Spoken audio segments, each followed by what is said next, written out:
Hello everybody and welcome back to another video. Today we're going to take a look back at week 2 of the Overwatch League 2023 season and look at my picks from this past week and talk about some of the big headlines that really were the big things from this past week.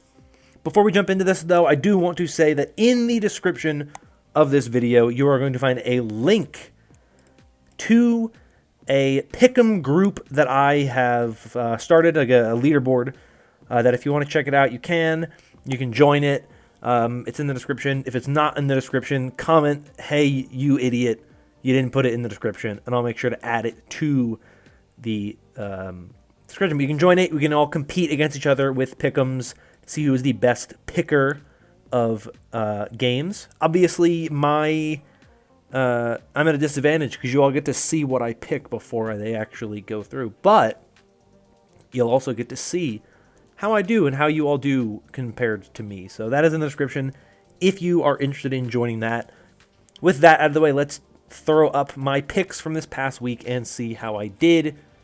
Overall, it was a pretty good week for me in the overall picks, 11-4. I actually got 3 games in a row wrong, which was really, really nice. But I was 0-2 on those critical big pick games. So, clearly, things are not as we thought they were. So, let's go. Let's jump in and let's talk about the actual big stories from this past week. We are going to start with the Gladiators avenging their Pro-Am defeat to the hands of the Florida Mayhem. This was the first of my 2 big pick games, obviously, that I got wrong. This one happened on Saturday. It was a really, really good match. It went the distance, a 5-mapper that ultimately went to the way of the LA Gladiators, who got their revenge against the Mayhem, who have looked very, very good so far this tournament cycle, but Gladiators looking very good as well. I think when you look at them at their best and you kind of see Kevster and Yaki firing on all cylinders, Dante has been very, very impressive on tank. I think to some degree, I think we have to kind of reassess our expectations for Dante. He's had a full season on tank and a full off season on tank. I think we have to genuinely accept the fact that he is a tank player. He's a very solid tank player. We kind of have seen a bit of where tank is going this week with some of those damage dealers playing the role. But I think Dante looks very, very good. I think this team, when it's firing on all cylinders, is a very strong team. They're not going to be able to compete, as we saw on Sunday, at the highest level. They're not going to be able to really beat the Atlanta Reign currently in the way they're playing. But when the Gladiators are able to play at their strengths and able to play well, they look very, very good. So this is a team that I feel very confident in their ability to at least make it and go the distance and try to find and lock up a spot in the midseason madness. I think they still look very, very good. And I think this win was huge for them, right? If you think about it, the only team that the Gladiators have lost to this season that they haven't also beaten is the Boston Uprising from the Pro-Am. They lost to the Mayhem in the Pro-Am and got revenge against them. They've split with the Reign and the Outlaws. So the Gladiators can compete with every team in the league. That they've shown that much. And I think that's one of the things about the Gladiators that's really scary, is that when they're playing at their kind of peak, they're actually a legitimate threat to everybody in the league. And I think that they are one of the teams that I'm most intrigued by to watch the season, because I think there definitely were some doubts and some surprises and some things that we were kind of concerned about with this team and how they would play. But generally speaking, I think what we look at with this team is that they are very, very, very good, and they have a really good sense of kind of how to take fights and how to play to their strengths and weaknesses. I think one of the things that a lot of the best teams in the league have really shown is that kind of ability. And some teams that I think should be good, we've seen just kind of struggle to really make the compositions kind of work. Gladiators show a lot of flexibility. They show a lot of ability to play out a lot of different things. Obviously, there's things they feel more comfortable on. Dante seems to want to play Ramatra as much as he can, but he can play other things, and he's shown that he can move over to the Winston. He can move over to the Doomfist, right? He can play stuff if that's really the thing, but I think they found a way to play around Dante's strengths quite well. And I think this team is one that I think right now is not in a driving pole position to really take over this Western region. But right now, I think they definitely look like a top 4 team in the region. And I think if 4 teams are the teams that are moving to Korea for this Midseason Madness, I certainly think that the Gladiators are one of those 4 teams that could lock up one of those 4 spots. Let's move on now to a fun and interesting team that I thought had a very good weekend. Someone I didn't mention last week, really, and that is the New York Excelsior. They are sitting at a 1-3 -5 record this season, which isn't the greatest, but they had, I would argue, one of the stronger weeks in the season. I thought that their game against Toronto looked very, very good from New York. They almost reverse swept. Maybe you would have hoped, that they could have kind of executed a little bit better, but I thought that they played very well in that series, and they played well against the LA Valiant. Outside of that first map, which was the one that the Valiant took, the Excelsior looked pretty dominant throughout the remainder of the series, looking just to kind of be able to impose some of their will. I think we need to see them continue to improve and find out kind of how they work well with each other a little bit better. But to me, it was a monumental improvement from week 1 to week 2. I think we saw a ton more good looks from this Excelsior team. Next week, they have a game against the Vegas Eternal. I think New York is heavily favored in that game right now. So I'm pretty happy with what we saw from New York this week. I think that they're a team that's very interesting to kind of see where they compete. I believe only the bottom 3 teams in the Western region won't compete in the Spring Series knockouts to try to get one of those spots in the Midseason Madness. Right now, they are in a position to take that. London didn't play a game this past weekend, so, and same with the Eternal, so there's teams kind of around them. They're very close with the Defiant as well, maybe the Shock, so things can definitely move around, but I think New York's in a much better position at this point in the season than I think most people would have expected. It's early, obviously, and they haven't had chances to play against teams like Washington and Vancouver and San Francisco, who they'll play against next week. But they played the Valiant, right? They have games against the Eternal and Spitfire coming up, so we'll see where they're at. But I think they're a very interesting team. I think they had a really good week, in spite of the fact that they went 1-1. It's very interesting because I walk away from New York going 1-1, and one of the teams they played was Toronto, and they lost to Toronto. And I walk away from New York at 1-1, and I just feel better about this team than I do Toronto, who also went 1-1, but walked away with a questionable performance against a New York team that we all think Toronto should be better than, and then they got completely outmatched with the Florida Mayhem, whereas New York comes out, competes with a Toronto Defiant team that we think is better than them, and then comes out and has a very good, relatively dominant performance against the Valiant. So it's very interesting to see these two teams on kind of opposite ends of the spectrum, where you would think that the team that won the game against the other, you'd walk away feeling like, yeah, I feel better about this team. But right now, I think Defiant are still the better team, but I don't think the Defiant are on a positive trajectory, where I think New York at this point in time, they are looking to be on the up. Maybe they're not able to compete with a lot of those big dogs in the league, but I think you can't look at New York right now and say that they are definitively a bottom team in this Western region. I think they've shown some fight, and I think they are looking potentially like a team that could make a jump as we continue on into the mid-season madness and further into this kind of spring stage qualifiers. Up next, what a Titanic performance we had coming out of Vancouver to get the win over the Boston Uprising. The formerly undefeated Boston Uprising fell victim to the Vancouver Titans, who also did, of course, lose to the Atlanta Reign, but the Titans looking really, really good. This is an Uprising team that 3-0'd the Washington Justice on Saturday, and we all thought the Uprising are back. They're looking great. They're firing on all cylinders, and then they got 3-0'd by Vancouver. Lenny Sugar-Free, the man, the myth, my pick for Rookie of the Year, popped off. Faith popped off. Aspire had a really good end of that series. Punk popped off. Crimzo popped off. The Titans looked phenomenal. And I think it's a really good performance out of them, and it's a really good thing to see for a team that I've had somewhat high expectations for.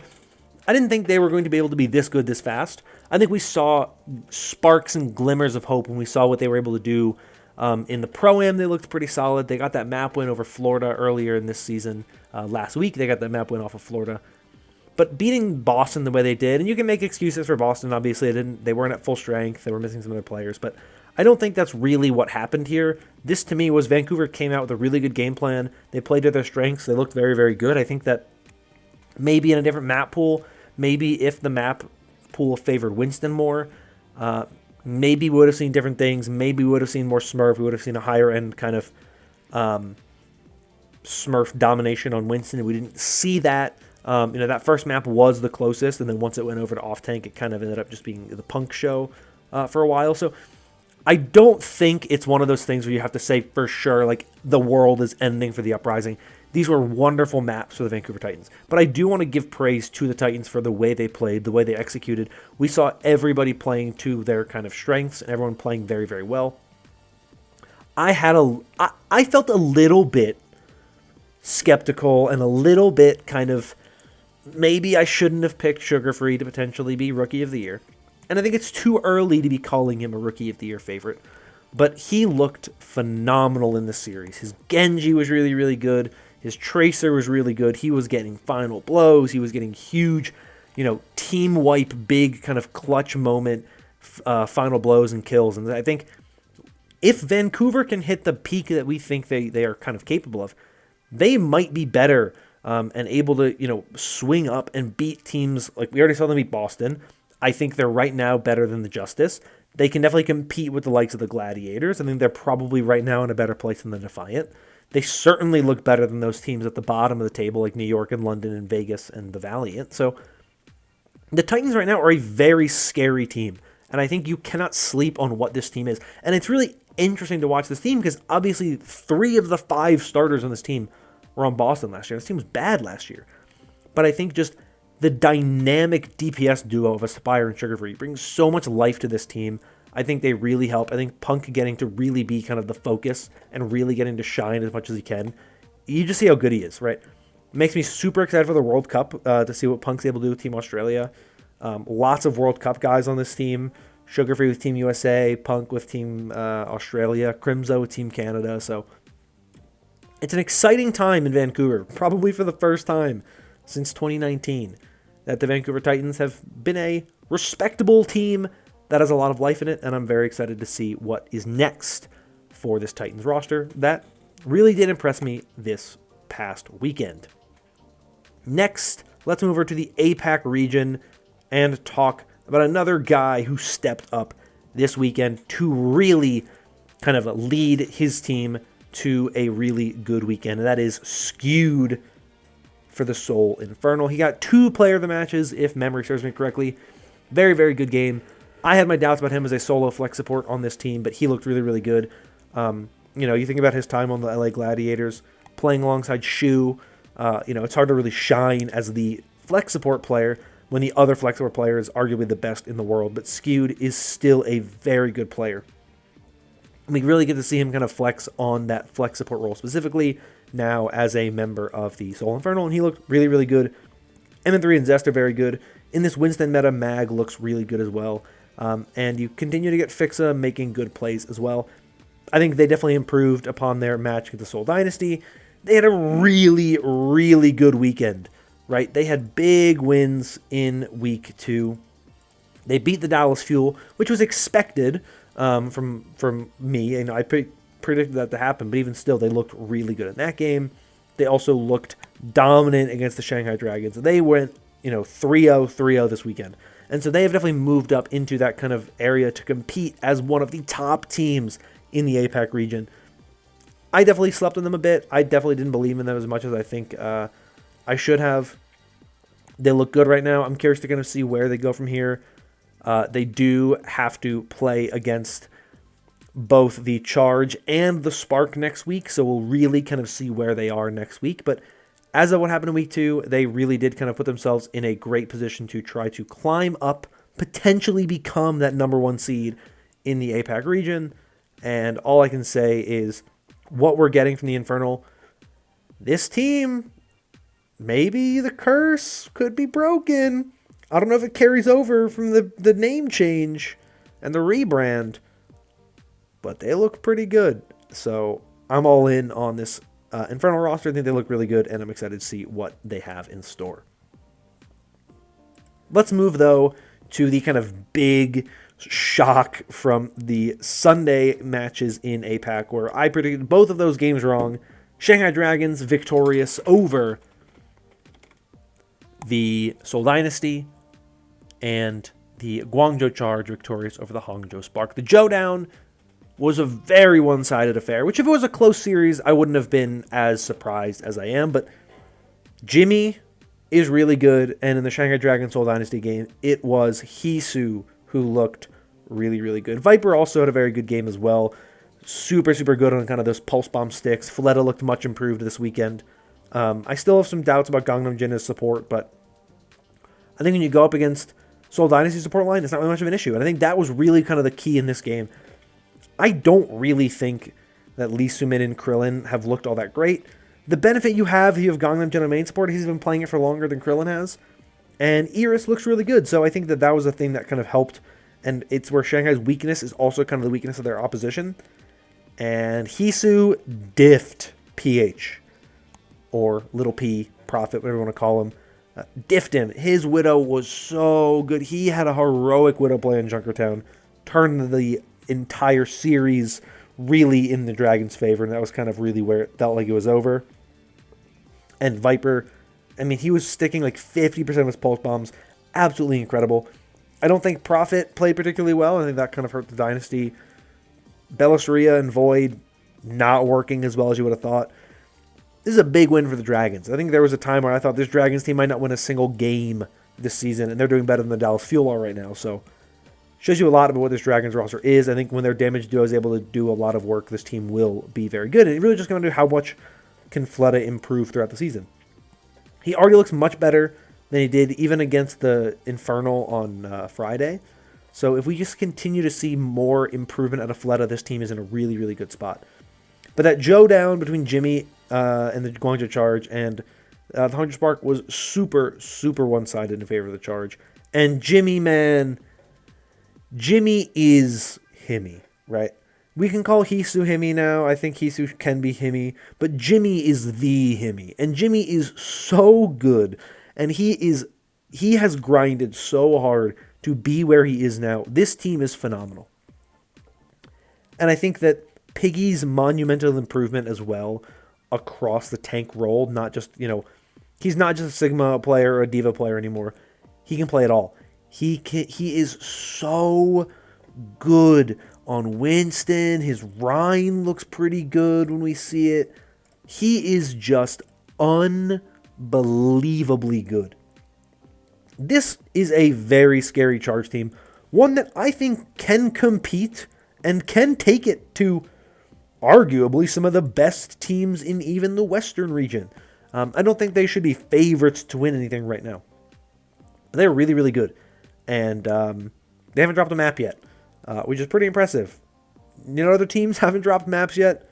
The Atlanta Reign and the Houston Outlaws, who all look really good. So it'll be fun to see what happens to this Charge team, how they close this kind of 3-week gauntlet against the other teams in their region. But right now, they got the Infernal left, which is certainly a bit of a close game, but they also play the Shanghai Dragons, and right now I'd still favor them over the Dragons. So Charge right now are in pole position to take that number 1 seed coming out of the APAC region. And if Jimmy and the guys keep playing the way they're playing now, this team is going to be scary come time for the mid-season madness. So finally, real quick, let's take a look at the standings as we stand right now. Very interesting. Quite a few changes. You see the Reign and the Outlaws still sitting at the top of the Western region. Mayhem, Uprising, and Justice all adding a loss to their columns for this weekend. Titans with a huge jump up after a great win over the Uprising. And then you got the Shock and the Gladiators there sitting with 500 records. Both of them should be in kind of better places going forward. Gladiators had a couple tough matches against Atlanta and Houston, but right now, there's not many teams that the Gladiators look worse than, just those top two that they were unfortunate enough to have to play already. And then kind of look towards the bottom there. A lot of what you would expect. The East, who would have expected the Dallas Fuel to be at the very bottom of the Eastern region standings, and the Dynasty just above them. The two best teams from last season that are representing the Eastern region this year, sitting at the bottom of the standings.